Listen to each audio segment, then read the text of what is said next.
7 de octubre de 1571. Estamos ante la mayor ocasión que vieron los siglos, en palabras de don Miguel de Cervantes y Saavedra. En el Golfo de Patras, más conocido por todos como Lepanto, en ese lugar, una escuadra aliada pretende frenar el ímpetu irrefrenable de la sublime puerta otomana. Durante todo el siglo XVI, los turcos, los otomanos, se constituyeron en el máximo peligro para la cristiandad. Parecían invencibles. Sus naves surcaban el Mediterráneo sin apenas oposición.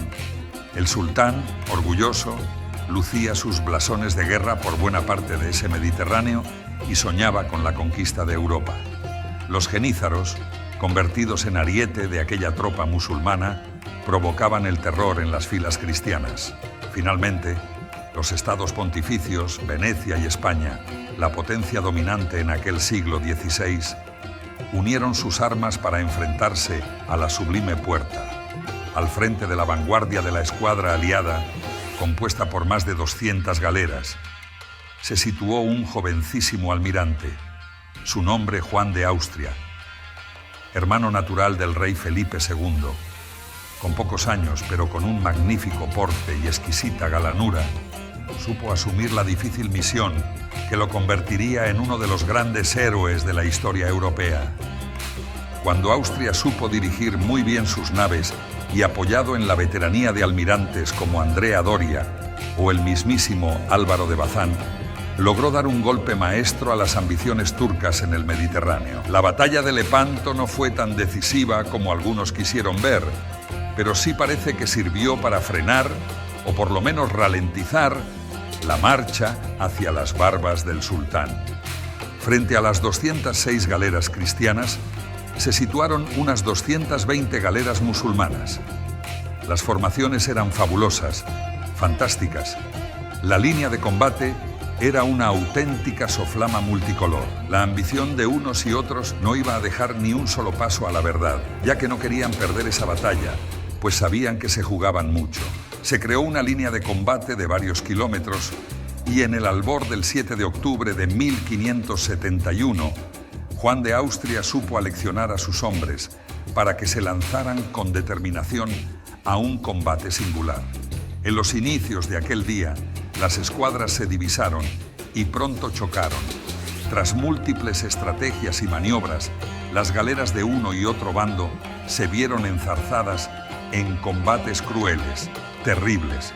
Las bajas de aquel día se cuentan por millares, más de 30.000 en el bando otomano y más de 9.000 en el bando cristiano.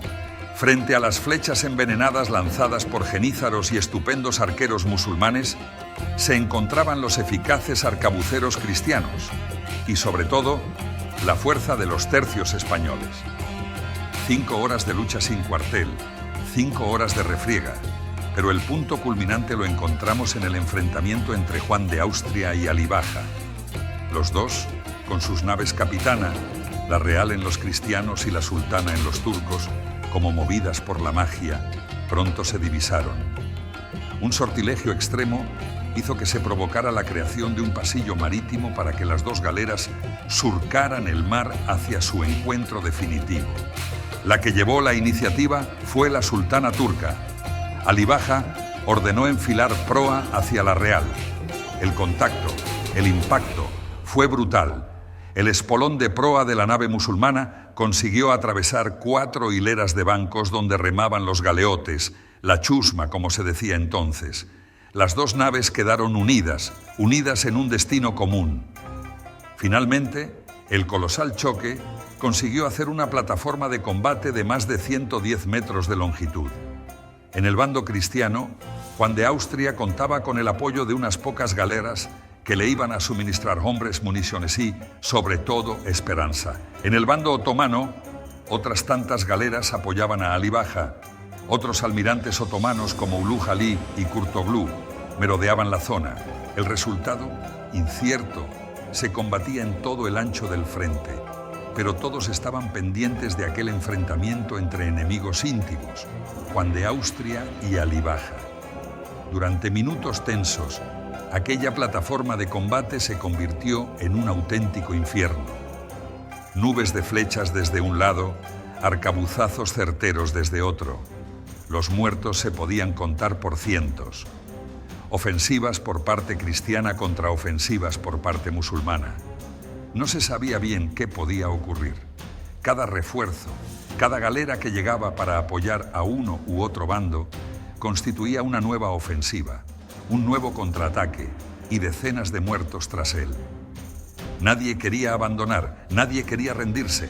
Sabían que la suerte de aquel día, de aquella batalla, se estaba celebrando entre la sultana y la real. Los hombres de Juan de Austria avanzaban implacables. Los arqueros de Alí Bajá rechazaban, causando una enorme mortandad con sus flechas envenenadas. La masacre era continua. La sangre de los muertos tenía el mar que rodeaba a la real y a la sultana. Pero finalmente, los balazos y la fuerza de los tercios españoles se impusieron. En una ofensiva, muchos hombres, muchos soldados españoles saltaron a la sultana y comenzaron a acercar las posiciones donde se encontraba Alí Bajá. Los hombres del turco lucharon hasta el final. Su guardia personal les contó hasta la muerte. Hicieron pagar muy cara la osadía española, pero en el puesto de mando de la sultana quedó solo Alí Bajá con unos cuantos leales. Los arcabuceros españoles apuntaron bien y comenzaron a disparar. El almirante turco recibió 7 impactos de arcabuz y aún así continuaba luchando. Era un auténtico tigre humano. No quería abandonar este mundo sin llevarse por delante a unos cuantos enemigos españoles. Pero finalmente el sultán turco fue abatido y cayó al suelo. Un soldado marbellí, un soldado español malagueño llamado Andrés Becerra, se apoderó del blasón de guerra turco y un galeote seccionó la cabeza del musulmán.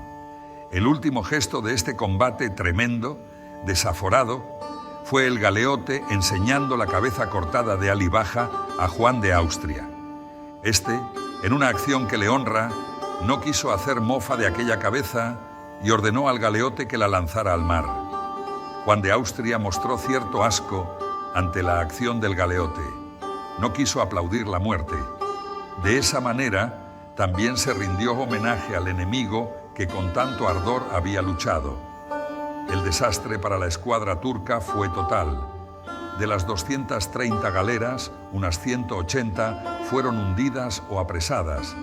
Solo unas pocas consiguieron regresar a puerto, y en ese puerto fueron desarboladas en territorio turco al fin de evitar la captura de los cristianos. Se pensaba que los cristianos podrían llegar a satisfacer allí e iniciar una suerte de ofensivas, pero no lo hicieron. Cuando Austria ordenó regresar a puerto seguro para evaluar las pérdidas, casi 9.000 soldados habían muerto en combate o víctimas de las flechas envenenadas o de las heridas. 9.000 muertos, 30.000 en el bando turco. Miguel de Cervantes, soldado de los tercios a bordo de la galera marquesa, también recibió algunos impactos que inutilizaron su mano izquierda. Afortunadamente, le quedó la derecha para seguir escribiendo, pero siempre recordó aquello como la mayor ocasión que vieron los siglos. Y nombres para la historia: Andrea Doria, Juan de Austria, Álvaro de Bazán, Miguel de Cervantes.